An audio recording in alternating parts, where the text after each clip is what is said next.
Hello दोस्तों, मैं हूं अमित त्यागी और लेकर हाजिर हूँ वेब मनोरंजन की दुनिया, टीवी की दुनिया, फिल्मों की दुनिया, म्यूजिक की दुनिया का हर अपडेट। और आज मैं एक बड़ी खूबसूरत विषय पे बात करने जा रहा हूँ।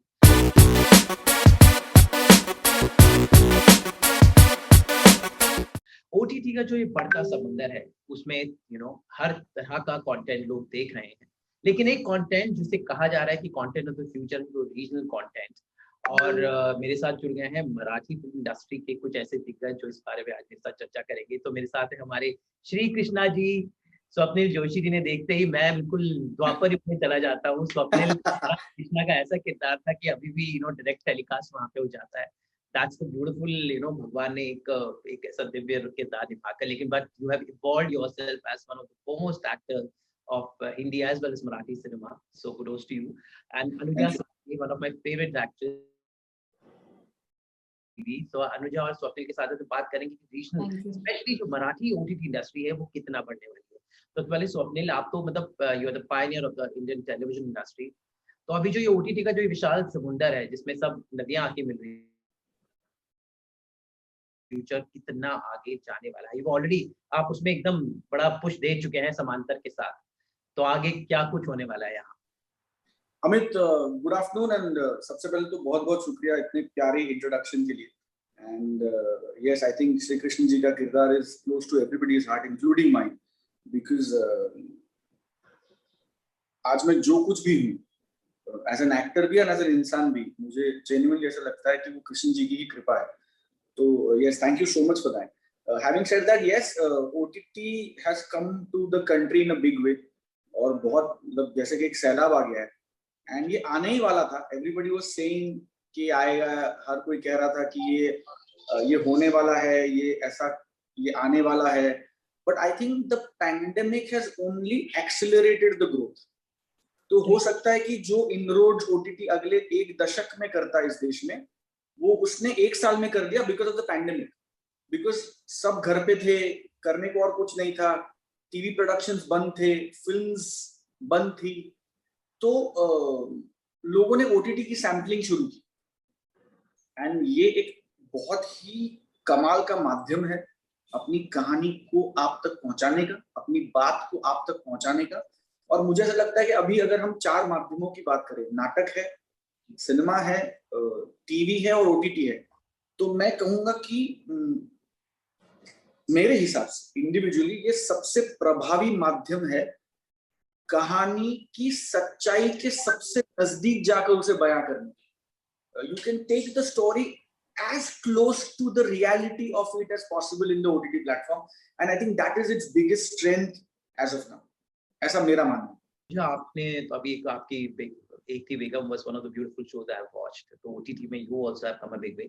But मराठी में खासकर कहा जा रहा है कि regional content will be the future. And आप देखें तो सबसे ज्यादा आई थिंक लोग रीजनल कंटेंट देख करते हैं, more than Hindi, Tamil, Telugu, Marathi, Bengali, I think कहीं ना कहीं going regional is the future. So how much do you believe in that?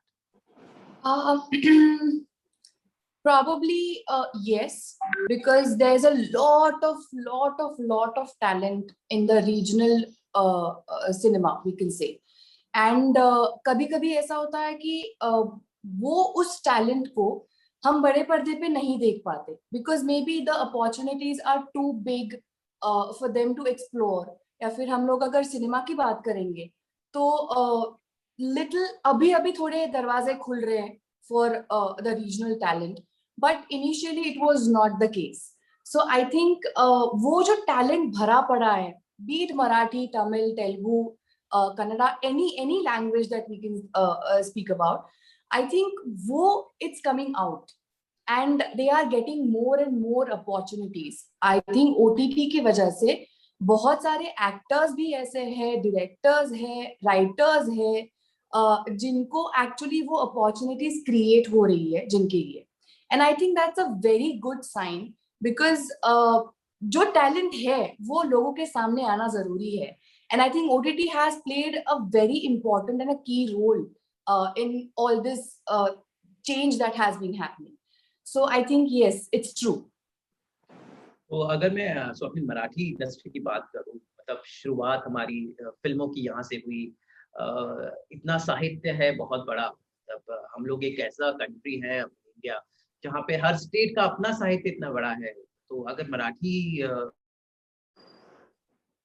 Kolhapur में एक जमाने में फिल्में शूट हुआ करती थी, फिर मुंबई में आए, तो कितना विशाल है कैनवस मराठी इंडस्ट्री का। चाहे प्ले, स्पेशली आपने बोला प्लेज, इतने खूबसूरत प्लेज हैं। आई रिमेम्बर विजय तेंदुलकर के क्लासिक। बिल्कुल, मराठी आई थिंक भंडार है न सिर्फ मराठी में, जैसा कि आपने बहुत सही कहा, regional space is the space to move forward, क्योंकि हर रीजन का अपना एक कल्चर है, हर रीजन का अपना एक साहित्य है। मतलब अगर मैं सिर्फ महाराष्ट्र की बात करूं या मराठी की बात करूं, तो कम से कम मेरी जानकारी में 50 ऐसे लेखक हैं जिनकी कहानियां are ready to adapt to screen. कम से कम 50 ऐसे लेखक हैं, और हर किसी की अगर आप 5-5 भी कहानियां पकड़े तो that makes it 250 new stories to tell. अगर हम नाटक की बात करें, अगर हम कल्चर की बात करें, एंड जैसे मैं हमेशा सबसे कहता हूं कि why regional, because technically money heist क्या है? मनी हाइस्ट रीजनल शो है। Right. नार्कोस क्या है? नार्कोस रीजनल शो है। हम उसे कंज्यूम करते हैं एज इंटरनेशनल कंटेंट, लेकिन वो किसी रीजन की कहानी है, उनके लिए वो नेटिव लैंग्वेज का शो है। तो टेक्निकली हो सकता है कि कोई हाइपोथेटिकली नाइजीरिया में बैठ के समांतर देखे और वो उसे इंटरनेशनल कंटेंट कहे, जबकि महाराष्ट्र के लिए वो रीजनल कंटेंट हो गया। So I think OTT has done this so beautifully कि what is regional content for you is international content for me and vice versa. और मुझे ऐसा लगता है कि जिस दिन मैं उन साहब का नाम भूल गया जिन्होंने पैरासाइट फिल्म डायरेक्ट की थी, he is an Oscar winning guy, उन्होंने बहुत कमाल की बात कही थी कि जिस दिन इंसान उस 2 इंच की सबटाइटल की दीवार को लांग के सिनेमा देख पाएगा, उस दिन cinema will no more need a language. And I think that is already happening with the OTT.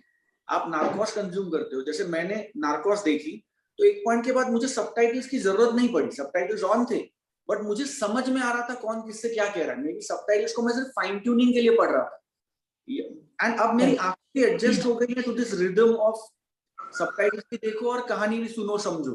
तो I think that is which is why regional cinema is, or regional content is the way forward, because it is going to open so much of, अभी हाल ही पे एक बड़े regional platform पे रे नाम की एक सीरीज है which is technically what a regional content, but no it's not, for me it's world content, because मैं हमेशा ऐसे मजाक में कहता हूं कि आप मुझे मराठी में हंस के दिखाइए, या गुजराती में रो के दिखाइए, या डांट के दिखाइए, ऐसा नहीं होता है। Basic human emotions are same across the world. आपको चोट लगेगी तो आपका आ ही निकलने वाला है, वो लिंग्विस्टिक बैरियर्स में नहीं अटका है। तो जब आप कंटेंट की बात करते हो, अगर आपकी कहानी का इमोशन आप लोगों तक पहुंचा पाए, then content will only come down to good content and not so good content, and that is where regional cinema really shines through, और will shine through in the time to come, ऐसा मेरा मानना है। Also, I would like to add one point to what he said. He so rightfully said कि it's about the culture. So, अगर मैं, if I belong to a Maharashtrian culture, और अगर कोई मराठी backdrop है किसी story का, तो obviously the makers would go to the Marathi writers और मराठी actors, because जो cultural nuances है, वो शायद कोई तमिल आदमी या हिंदी स्पीकिंग आदमी वो नहीं कर पाएगा. Exactly happened, the same thing happened with Family Man, right? So why? Because why we loved seeing those Tamil actors, because the backdrop is Tamil.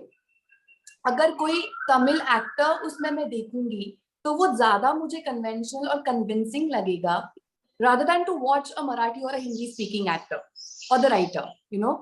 So वो भी दरवाजे सबके लिए खुल गए. So like he rightfully said कि regional हमारे लिए है, but for the viewers it becomes international.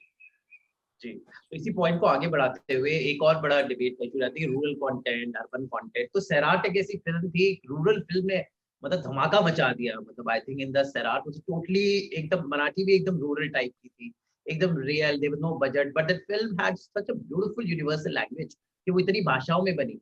Sairat एक एग्जांपल था कि मतलब कहानी चाहे गांव की हो, शहर की हो, लेकिन उसकी यूनिवर्सल लैंग्वेज इतनी खूबसूरत थी सैराट में कि मतलब एक गांव की एक महाराष्ट्रियन गांव की कहानी थी, लेकिन उसकी अपील ऐसी थी कि भाषाओं में सैराट बनी।